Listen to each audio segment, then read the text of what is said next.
Welcome back to the channel. All right, it's time for the final installment of the massive update to the tier list. The Wizards they're basically answering the questions they saw you asking on all the relic tier lists we've done.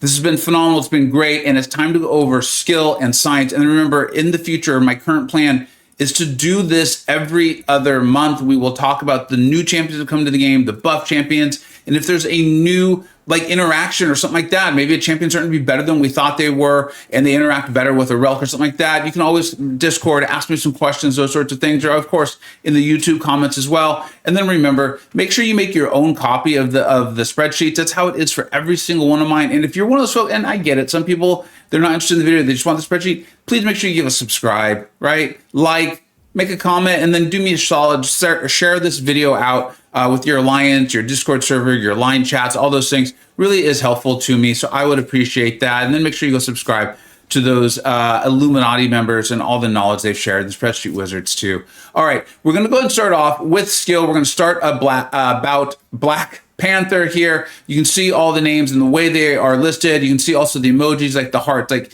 Shield, none fit her specifically or amazingly, but don't worry, she's so great, it doesn't matter. Same with Black Panther Civil War. So we've used that throughout there because we know at some point there becomes competition for your relics. The absolute best pairing for us is Shang-Chi. And then remember, if you go over to the all champions and you go to just sort by champion, it then lists for you, because we know you're not gonna be able to put your Black Panther relic or your best Black Panther relic on every single one of your champions. You got to make choices at some point. So that's kind of what this is all about. Now let's go ahead and take a look at the Black Panther relic. What does it do? What's it doing? Why is it so good? And that way you can figure out, maybe you want to put on Hitmonkey, Mole Man, Black Panther, Mantis. You obviously get the point here. So here it is, the initial ability, right? The last hit grants a cruelty buff, increasing critical damage rating. So this would be really good for those champions that are critting a lot. You can see again why this is such a great fit for Shang-Chi, right? To be that high up in that tier above all, it's got to be a great champion as well, because the relic's only going to make them so much better. So he's critting a lot. It's going to make those crits even bigger. Then if you get the awakened ability there, right? You can see I don't have it currently awakened on my 6-star. Guaranteed critical hit. So this is, champion, your Hitmonkey, your Mole Man. You can kind of see where this is coming from. You're going to gain 10% flat critical damage rating on critical hits for the rest of the fight. That's a lot. That is a lot. So guaranteed critical hits, grant plus 10 critical damage rating. So that critical damage rating, this crit's going to get bigger and bigger and bigger. And this is going to last for the rest of the fight. That's pretty darn good. You can see why someone like Shang-Chi, this fits so well. So then your critical hits is we're going to get to the rune slots now, right? And remember, the 6-star has 3 of those rune slots, 5 has 2, and so on and so forth as you move on down. Now, the rune slot here for the Black Panther, the first choice is this Vibranium Strikes. Critical hits inflict a physical vulnerability. So your champions that are landing, doing bonus physical damage, something like that, this is going to work out really well. Lowering physical resistance for you. That doesn't look like a huge number, I get it, but remember, as you rank these up, typically the green ones are going to grow. We talked about Gambit, how that's a little bit different. But then again, your relics are adding on. You're adding on to what your champions are typically already doing. Then on this other side, again, Shang-Chi with that slow. When an opponent's evade fails to trigger, gain a cruelty passive, increasing critical damage rating. So again, you're already critting, your crits are getting bigger, right? Now let's go to the next rune slot. Attack rating on special 2. A lot of these champions, you think about your Hitmonkey, your Mole Man, Black Panther, Shang-Chi, right? Mantis.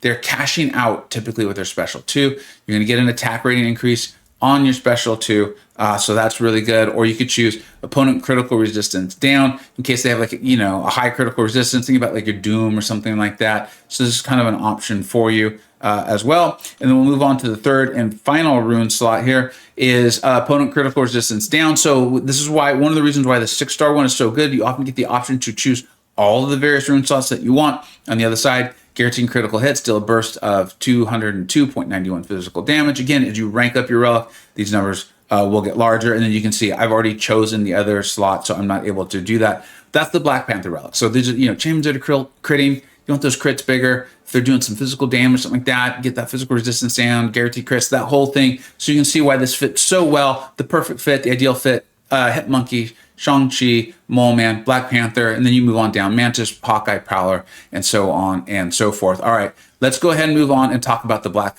Widow relic.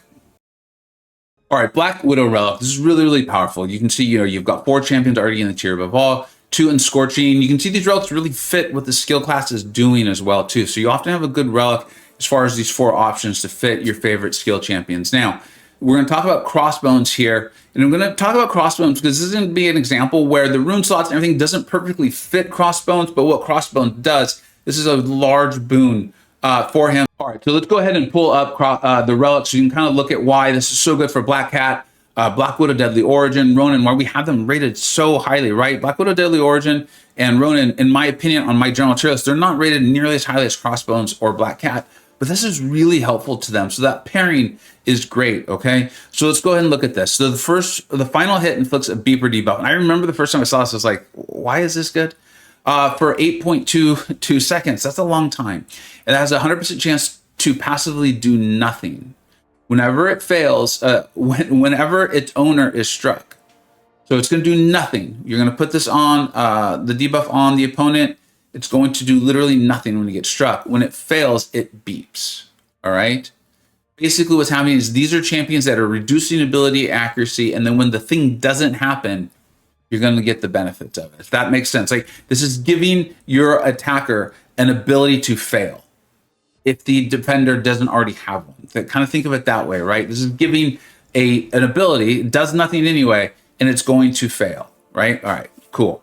So now we are on to the Awakened ability. Attacks that cause an opponent's ability to fail. So again, this is all about champions who have ability accuracy reduction. They're wanting things to fail. They're failing the opponent's ability accuracy, okay? Attacks that cause an opponent's ability accuracy to fail due to ability accuracy reduction gain, and this is a large number. Think about this. Even your 7-star rank 3, 7-star rank 4s, they're going to gain 953. Now, because we're calling these things out, I like this relic a lot. You know, I really enjoy playing Crossbones, my favorite PvP skill attacker. So I've got this ranked up at a rank 3 6-star relic, and I've taken SIG level 100. So this is it starting to get kind of powerful. So I want to make sure you're aware that when we're talking about the numbers, and I saw how low the Black Panther numbers, that one wasn't ranked up. I don't even have it awakened, all right? So when this is happening, you're going to get a really large attack rating. That is significant. Now let's go and look at these rune slots, right? Learned Intelligence, opponent's defensive abilities. A lot of your ability accuracy reducers are reducing a defensive ability, okay? So when the opponent's defensive abilities that fail due to an ability accuracy grant indefinite precision passives, increasing critical rating. Now remember, some of these champions you got, like we're gonna go with Crossbones, has a crit replacement. He doesn't crit.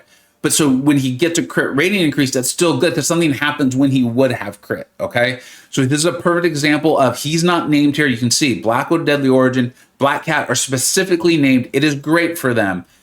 Crossbones doesn't benefit from every rune slot, not named, but what he does in his kit still benefit from this. This is why I have it on my Crossbones, as you can see, literally right there. And you can see why this is such a big deal for your Black Cats and your Black Widow Deadly Origins. Now we're going to switch over to the other rune slot. The duration of Disorient and Sabotage debuffs is increased. Black Widow Deadly Origin, Ronin. So again, you're going to need those champions though to be able to have a Disorient or a Sabotage, and then those two are specifically called out. This is really nice for them. Then again, on the same thing, you need a Sabotage debuff. So this is your Black Widows, that sort of thing, right? And then moving on to this one, this is going to increase your champion's actual evade ability accuracy. So if that's part of your champion's kit or something like that, you can go into that. Obviously with Crossbones, that's not a benefit. But like I said, this is because Crossbones himself is already so good. That's why the pairing is so good. This relic is elevating the Black Cat, Black Widow, Deadly Origin, and Ronin, in my opinion, to have this placement in the tier list. Hope that's clear. If you have any questions, ask me in the comments or on the Discord server, okay? Now we're moving on to the final and third rune slot. This can further increase the opponent's defensive ability accuracy. It is a flat reduction, which is very rare in this game. It's a small number, but it is flat. Or again, that same evade ability accuracy. So this was, again, a perfect example of they are not a named champion. It is very good for the named champions, but there's a champion like Crossbones who is already so good. Then, of course, we've talked about the Striker is incredibly helpful to Crossbones' play style, landing those heavies, getting your Fury's Paws and those sorts of things. But then also the rune slots and what's built into this relic plays exceptionally well into Crossbones' own abilities. All right, let's go and move on to the Valkyrie Relic. All right, the Valkyrie Relic, in my opinion, is very sneaky. This is an incredibly sneaky relic. The other thing is you can see it's in general not as powerful as far as like having a broad large amount of skill champions who are going to benefit from it, right? Like we've gone from the other 2 relics, if I recall correctly here. Let's go ahead and make sure we confirm this. 4 for Black Widow, 4 for Black Panther, and then Valkyrie is down to 2 champions, like being this really amazing pairing between the relic, and then of course the abilities of the champion, how good they are already. MCoC, Valkyrie, very good champions, and you can move on. Nick Fury, Mantis, Baron Zemo, these sorts of things. So let's still go ahead and talk about it, though. This is definitely a relic for champions. They're hitting into the block, that sort of thing. Let's go ahead and take a look at it. I mean, it is the Valkyrie relic, so that shouldn't be too shocking, right?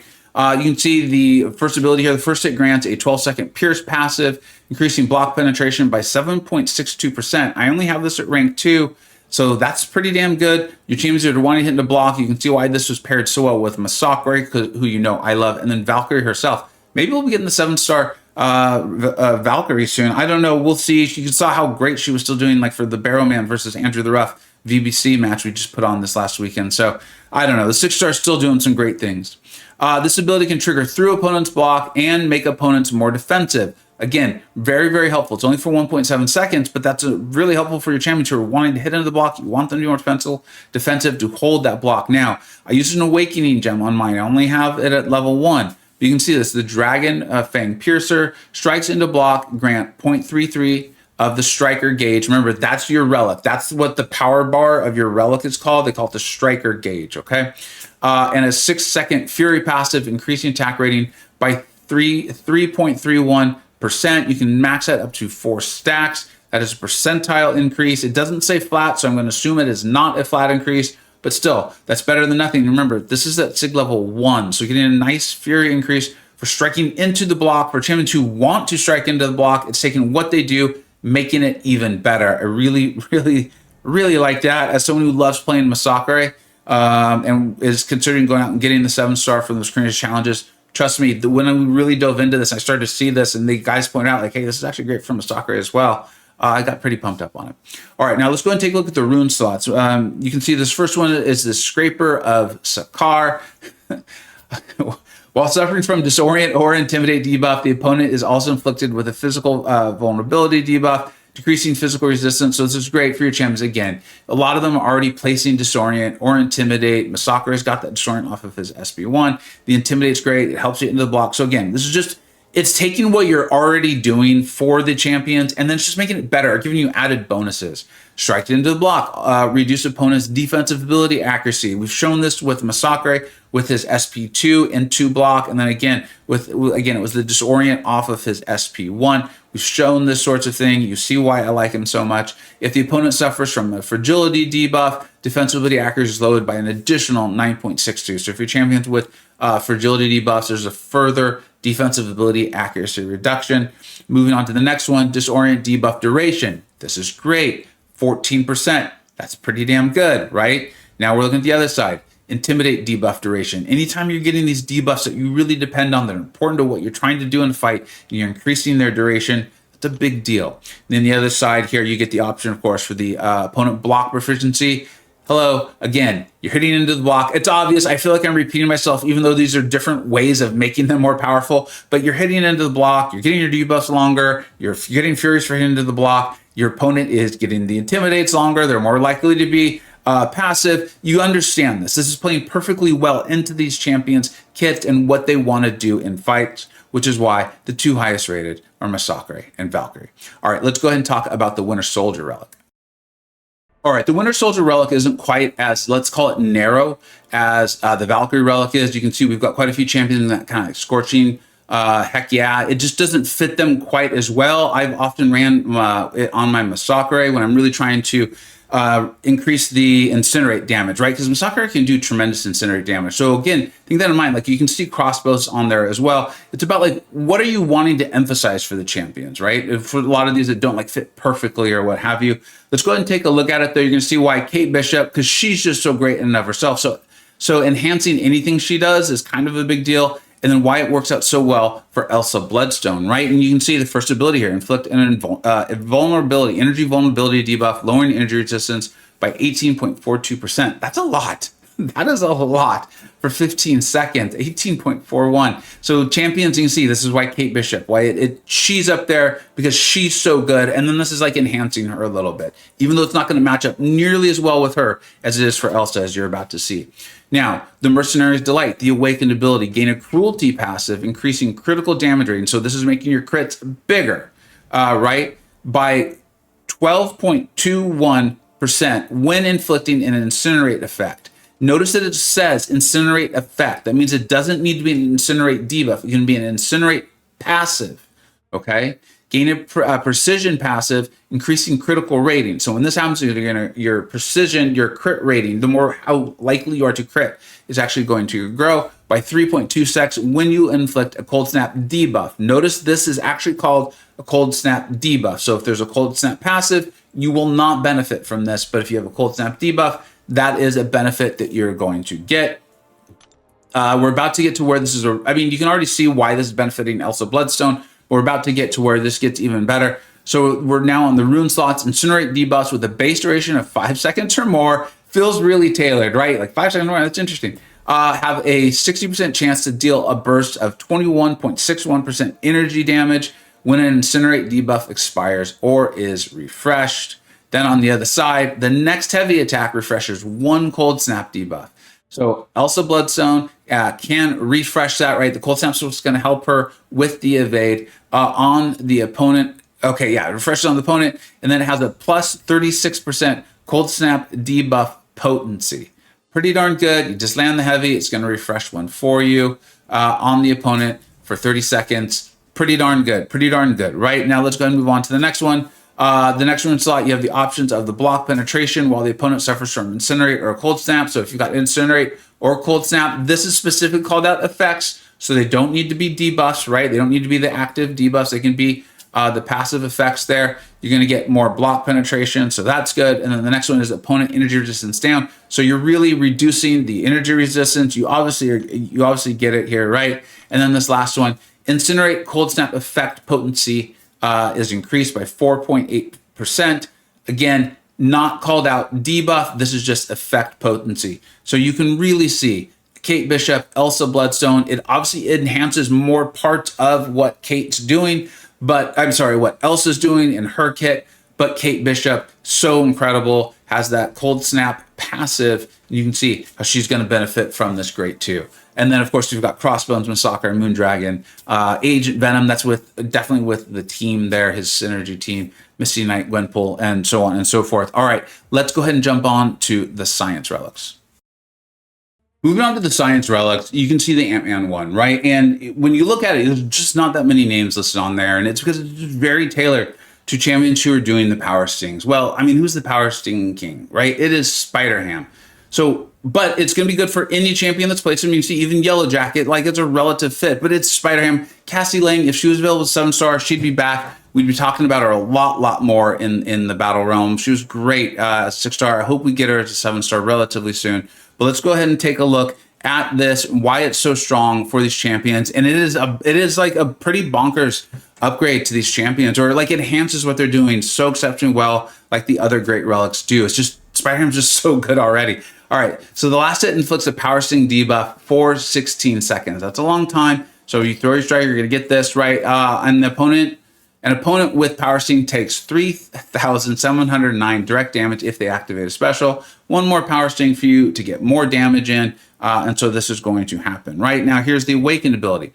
When a Power Sting debuff, not the one labeled above, but a Power Sting buff, deals damage to the opponent, gain the following effects for the rest of the fight. We see this phrase, it was in one of the other relics on the skill side. We've seen this in some of the other classes. Like, I love that. It's not like there's just this one-time thing that something happens. Like, no, this happens once. And now for the rest of this fight, you get this benefit.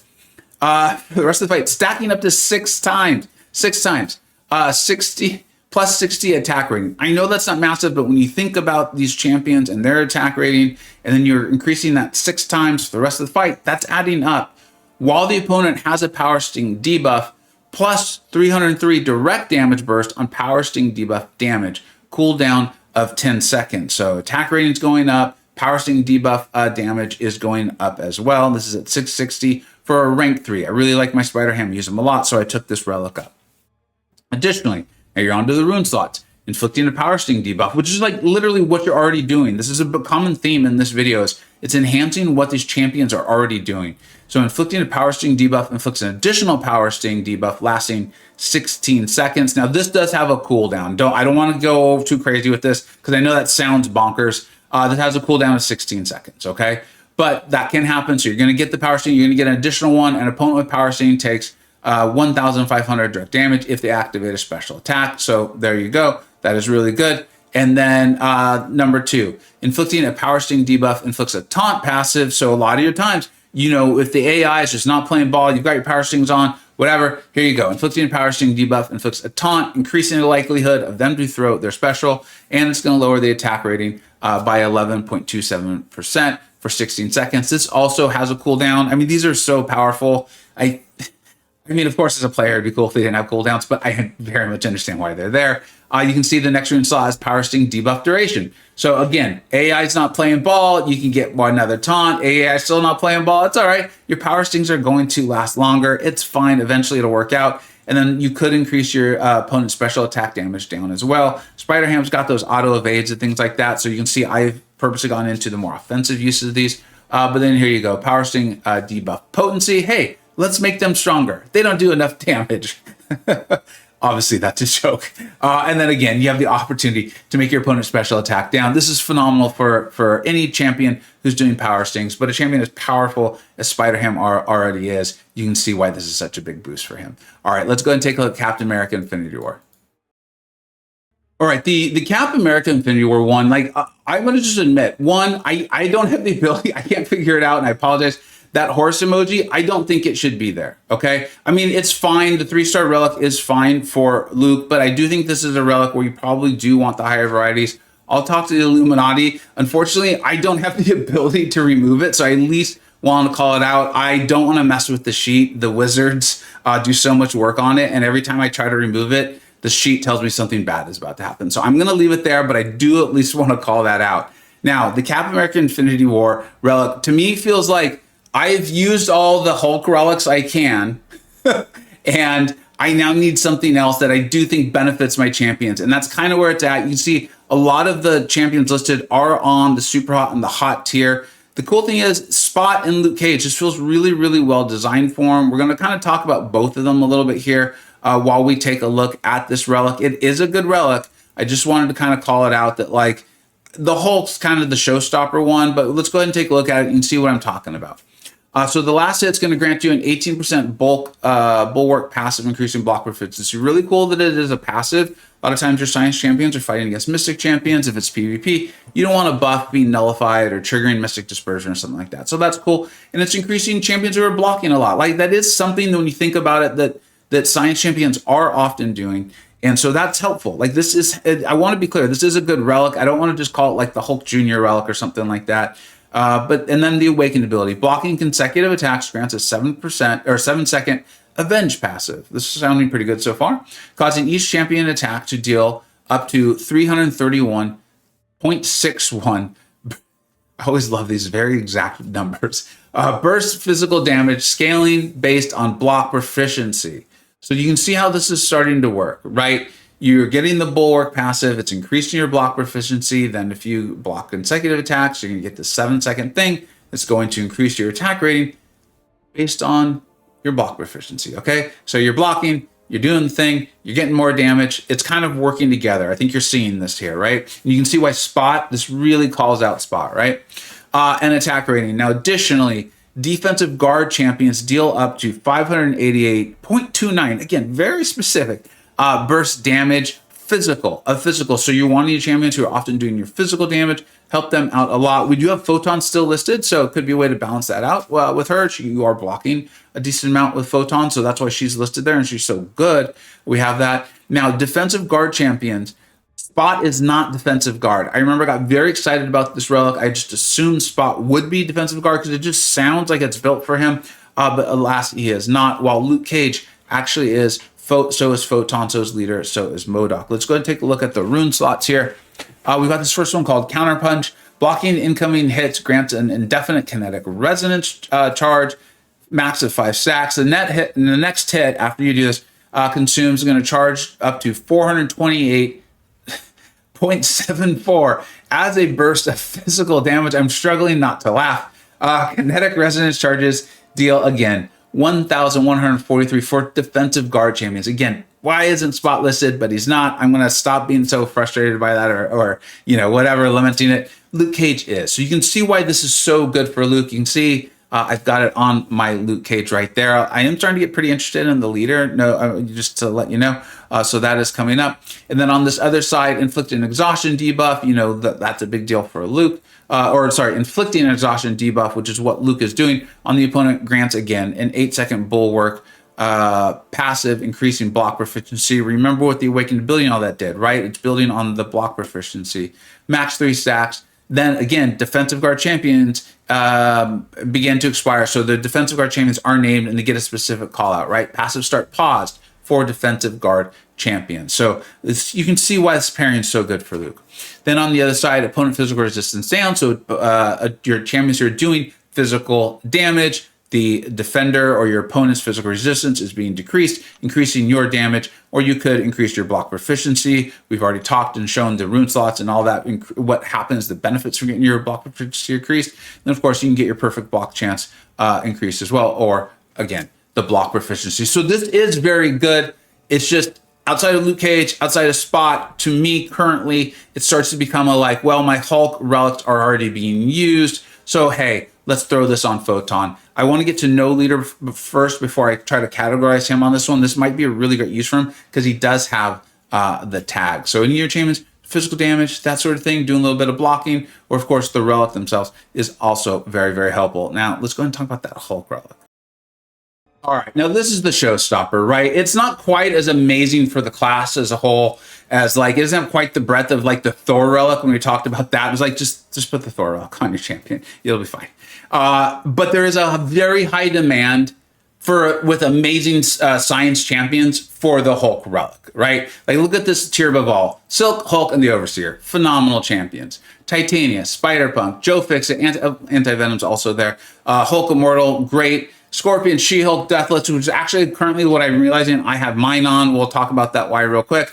But you can see just how powerful this is for a variety of science champions. But then again, some of your favorite or most likely favorite or most powerful in our tier above all and things like that on the general tier list champions here. I have mine on Deathless She-Hulk. I'm calling that out because it's still there from when I did the Karina Necropolis Deathless run. I know this is going to sound wild, but I actually don't have my 7-star rank 3 Hulk nor my 7-star rank 3 Deathless She-Hulk in my current Battlegrounds deck. And often it's a quest or a Battlegrounds thing that gets me to change my relics. And so I just haven't. I really should put this on probably my Titania or my Silk. So I'll do that after this video though. Okay, so here we go. So the first hit inflicts a physical vulnerability. So this is already telling you, your champions who are doing physical burst damage are going to massively benefit. So Silk, Hulk, Overseer. I think this is really, really clear. So I'll stop repeating that sort of thing. Now, I've got mine at a pretty high SIG. This is a rank 3 SIG 120. So keep that in mind when you're hearing those numbers. Gaining a regeneration effect or inflicting a disorient or stun effect, excluding the parry mastery. So they don't want parries, will not benefit from this, okay? Inflicts an indefinite physical vulnerability passive on the opponent, lowering their physical resistance by 71.26. Remember, this is at SIG 120, max stacks of 10. Now, here's why I had we're going to talk about the Overseer. The Overseer, so is Hulk, right? And so is Titania. Silk is not. Are defensive tank hashtag champions. So when you're a defensive tank, you're going to see that at a couple other spots in this relic, if I recall correctly. Champions increase the potency of that ability by 100%. These champions were already bonkers. And now they're getting an increased benefit from this. Let's go and take a look at the rune slots. Dealing in a non-hit physical damage inflicts an additional burst of 2,187 physical damage. There is a cooldown. There should be, because this is a lot. And these champions are doing a ton of damage already. Of physical damage, 10 seconds or 0.51 if the opponent is disorient or stunned, excluding the parry mastery. I want to be really clear here. We have champions who are landing stuns, right? Silk, Hulk, and then the Overseer. This fits everything Overseer. Well, everything in this relic fits something that Overseer does. Overseer is already a great champion. He is unique in this group for all of these reasons, okay? And then again, champions increase the potency of this ability by 100% if they have that defensive tag.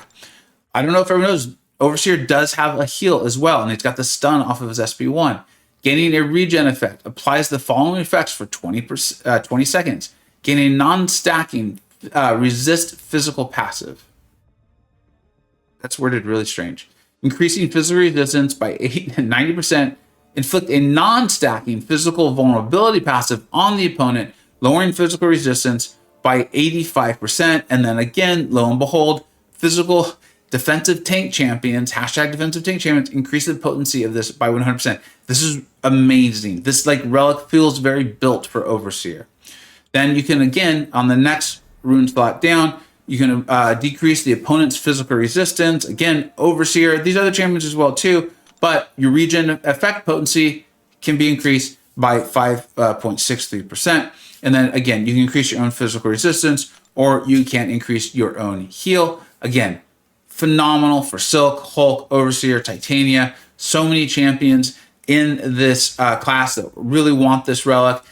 Keep all the other champions in mind, though, and then, of course, go ahead and look at that Cap World War II, because it's not bad. It's just not the Hulk relic. All right, and then last but not least is the Spider-Man 2099. This one is really, it feels very shaped towards those Spider-Man, Spider-Verse classic champions, right? We got Spider-Man Classic. It is really good for him. Spider-Gwen, they are good champions. They're just not like as good, right? This is like our third or fourth tier in our general tier list. We talk about all the time. You can do great things with them if you want to. It's not bad for She-Hulk, Deathless. Her and Spider-Man 29, Quicksilver, in my opinion, are the three best champions listed in these first two tiers. So I would more likely than not have the relics on them. But if you enjoy your Spider-Man Classic, and he is pretty good, and check out that synergy with Shang-Chi, I think it is, right? And then Spider-Gwen looped in with Penny Parker, and if you can make her totem with Shothar, that's pretty cool too. Let's go ahead and take a look at the relic itself. The first hit inflicts again, physical vulnerability. This is a very big theme in the science class. So that's why you saw so many champions listed at like the hot tier. Because it's like, well, it does at least, like, it does something. It's not doing nothing for them. And then there's another spot that you'll see where it kind of does something. And then the signature ability, physical vulnerability effects, gain 2.39 potency for each Wither, Taunt, or Enervate. So you're going to want the Wither, Taunt, or Enervate on them for them to benefit. This is, again, like Spider-Man 2099, why that's helpful for him with all of those withers and things like that. And let's go ahead and take a look at the rune slots. You can gain immunity to the next precision from the dexterity and mastery. That's why this was so like, at least, hey, listen, if you've got nothing else, you can put this on them. It doesn't make them buff immune. Don't think that it does, but at least the next time you would have triggered precision from a dex, this won't happen. And then I do believe it has a cooldown. Yeah, so there's a cooldown. And you can see Spider-Gwen, Spider-Man, and Miles Morales' ability has no cooldown, which is really a big deal for them. Can be really beneficial. And then the other rune slot is when this champion is immune to a buff, or when one expires naturally or is nullified, inflict a physical vulnerability. This could be really nice for Quicksilver, who I believe does not, if I recall correctly, does not get the precision buff from dexterity. I don't know if it's technically classified as an immunity, so please check that on that one. But if your champion's like buff immune or something like that, this could be nice, could be helpful, something you could look into, right? And then on the other side here with the runes, we got the physical vulnerability potency. So again, your physical damage is a constant theme in the science class, right? Your taunt, your invenerates, you need those enervates. If you need those staying up a little bit longer, increase their duration, right? We've talked about this. This is similar to the other relics. And then opponent ability accuracy, opponent ability power rate down.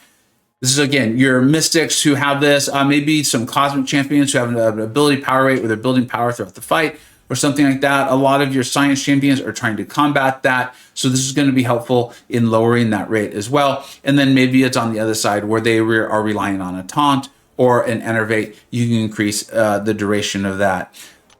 That was it. So that was all of the relics. This was a ton of work. I cannot thank the Illuminati and the spreadsheet wizards enough. It was really the wizards, though, who were like, hey, look, this feels like it's the question viewers are asking, and I think we can answer this better in the tier list. And then they presented me the tier list. I was like, this is amazing. Like, this is exactly what the viewers have been asking for. and then the Wizards and myself, and then of course the full Illuminati put in all the data. This was a ton of work. I can see how many of you are saying thank you for doing this. So I'm so glad it's been helpful to you all. I think for this first set, it made sense to really go through and talk at length about the relics, really explain what they do, break this up into a couple classes instead of doing like one, closing in on like 2-hour video if we had. And then, like I said, my current plan is for every other month to just do a video on all of the relics, and we'll talk about what will probably be 4 new champions, potentially a new buff or something like that, and then maybe one other interaction we want to call out. And of course, the spreadsheet will be linked. If you have another idea though on something else you want to see, there's a chance other people want to see it too. It's something we will consider, because again, the whole idea is to get information out and to be helpful. Thank you so much for watching. Take care.